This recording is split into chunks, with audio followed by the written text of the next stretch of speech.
Let us turn our minds to a single pivotal moment in the great tapestry of Middle-earth. It is the morning of the 25th of December in the year 3018 of the Third Age. In the pre-dawn gloom of Imladris, the hidden valley we call Rivendell, 9 companions gather. They are about to begin a journey from which, in truth, none expect to return, and the weight of their quest hangs heavy in the cold morning air. Their departure was a muted affair. You see, in the shadows of the last homely house, farewells were spoken in hushed tones. This was no triumphant march to war with banners unfurled, but a desperate gamble, a secret errand into the very heart of the enemy's domain. The silence itself spoke volumes of the peril that lay before them.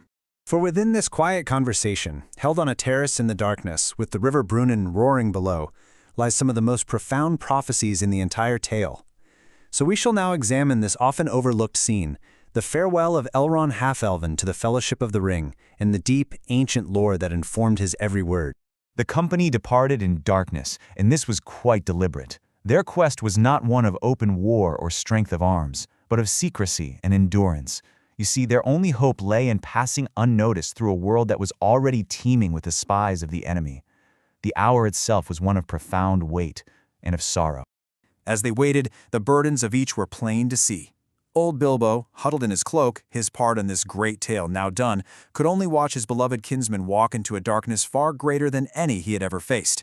And Aragorn, son of Arathorn, sat apart, for only Elrond, who had fostered him, knew the full meaning of this quest for the heir of Isildur. It wasn't merely a journey to destroy the ring. No, it was the final test. Success meant the throne of Gondor on Arnor and the hand of Arwen on Domiel. Failure meant death and the end of the line of kings. Now, before the final words were spoken, the chronicler carefully describes the arms that each of the 9 walkers bore. And this is no mere inventory. Each weapon, each piece of gear is an heirloom of history, a relic whose own story is woven into the fate of its bearer and the fate of Middle-earth itself. Observe the blades of the 3 great leaders. Aragorn bore Andúril, Flame of the West, the very sword of Elendil, reforged from the shards of Narsil. It was far more than a weapon. It was a symbol of his kingship, a light brought out of the very ruin of Númenor. Gandalf, too, carried a blade from the First Age, Glamdring, the foehammer, forged in the hidden elven city of Gondolin. Its twin, Orcrist, now lay upon Thorin Oakenshield's breast in the Lonely Mountain. And then we have Boromir, son of the Steward. He carried a long sword of great worth, yet, it is noted, of lesser lineage. A subtle but clear distinction of their place in the long history of the Dunedain.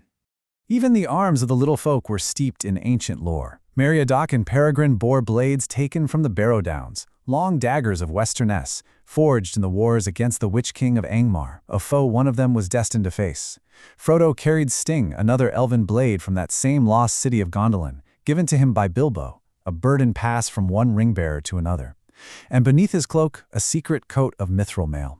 And then, of course, there was Samwise Gamgee. His mind wasn't on ancient blades, but on a practical coil of rope he'd foolishly forgotten, a lament that proves to be a prophecy in its own right. It was then that Boromir, true to his nature, stepped forward. Bold, proud, accustomed to the open clash of arms, he put the great horn of Gondor to his lips and blew a blast that echoed from the rock walls of the valley. It was a warrior's cry, a challenge to the world, and an act entirely at odds with the Fellowship's desperate need for secrecy. He would not, he declared, go forth as a thief in the night. Elrond's response was swift and heavy with foresight. His warning was a prophecy, though Boromir did not heed it, for the horn would sound again, not far from the borders of his land at Amon Hen, when dire need was indeed upon him, as he fell defending the hobbits. Aragorn would hear its call, but arrive too late, and the cloven horn, washed down the great river Anduin, would at last come to his father Denethor in Minas Tirith, a silent testament to his son's doom. Now, we come to the very heart of this farewell. As Elrond prepared to give his final charge, a debate arose, a debate of ages, really, between the perspectives of dwarf and elf on the nature of loyalty, vows, and the perils of an unknown dark. Gimli, son of Glóin, spoke with the iron honor of his people. Faithless is he that says farewell when the road darkens. To a dwarf, a promise is a thing of stone. To abandon one's companions in peril is the greatest shame. Elrond, in his reply, did not dismiss this, but answered with the wisdom of 6,000 years. Maybe, but let him not vow to walk in the dark who has not seen the nightfall. Gimli countered, "Yet sworn word may strengthen quaking heart." And Elrond's final terrible reply was just 3 words, "Or break it." You must understand, in those 3 words, or break it, Elrond summoned the ghost of the greatest sorrow of the Eldar. He, who was raised by the sons of Fëanor, had witnessed firsthand the utter ruin that comes from an oath sworn in pride and ignorance, an oath that cannot be kept without committing monstrous evil and cannot be broken without incurring damnation. This was the unbreakable vow sworn by Fëanor and his 7 sons after the Dark Lord Morgoth stole the Silmarils. They called the everlasting dark upon themselves if they failed, binding themselves to pursue any being, good or evil, who kept a Silmaril from them. It was an oath of vengeance, born of grief and pride, and it would poison all their deeds from that day forward. And so it came to pass. The Valar prophesied their doom.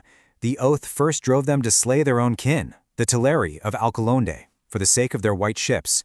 This was the first kinslaying, a stain that would never fade. The vow trapped them, forcing them into further betrayals and wars, breaking their hearts and their honor, until their great quest for the Silmarils ended in ashes and despair. This is the history that Elrond carries. This is the nightfall he has seen. And so, having lived through the consequence of a binding vow, Elrond offered the Fellowship its opposite. Against the ring, a thing of absolute domination, he would not use the weapon of a binding oath. He would instead arm the company with the one thing Sauron could never comprehend: true freedom of will.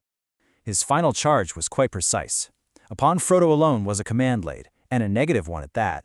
He must not cast away the ring or give it to any servant of the enemy. The others, well, they went as free companions. They could tarry, they could turn back, they could even turn aside into other paths if their destiny called them there. "No oath or bond is laid on you," Elrond said, "to go further than you will. For you do not yet know the strength of your hearts, and you cannot foresee what each may meet upon the road." The foundation of the Fellowship, then, was not an oath, but what the Eldar call Estel. It's a word that means so much more than hope. It is trust. It is not a hope based on evidence or the likelihood of success, for there was very little of either. It is a deeper trust in the ultimate goodness of the overarching design and in the character of those who walk beside you. It is this trust, this Estel, that Elrond placed in the 9 Walkers, a bond far stronger and yet more forgiving than any ironclad vow. And so, with the debate concluded and the charge given, all that remained were the final farewells, the high blessing of an elf lord who had seen the ages of the world turn, and the simple, heartfelt goodbye of a hobbit who feared for his nephew. Elrond's blessing was for all the free peoples they represented, and his final wish, "May the stars shine upon your faces," was a deep elven blessing. You see, the stars were the light kindled by Varda Elentari before the rising of the sun and moon, the first light the elves ever saw. To be blessed by starlight was to receive a blessing from the Valar themselves, a reminder of a pure, untainted light beyond the reach of any shadow. And then came Bilbo's farewell. Stuttering with the cold, he did not speak of doom or high purpose.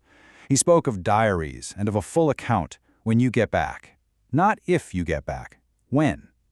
In its beautiful simplicity, this was perhaps the most profound gift of hope given that morning, the quiet, stubborn assumption of a safe return, of a story that would have an ending and a homecoming. With the words of elves and hobbits in their ears, the 9 Walkers crossed the bridge over the roaring river.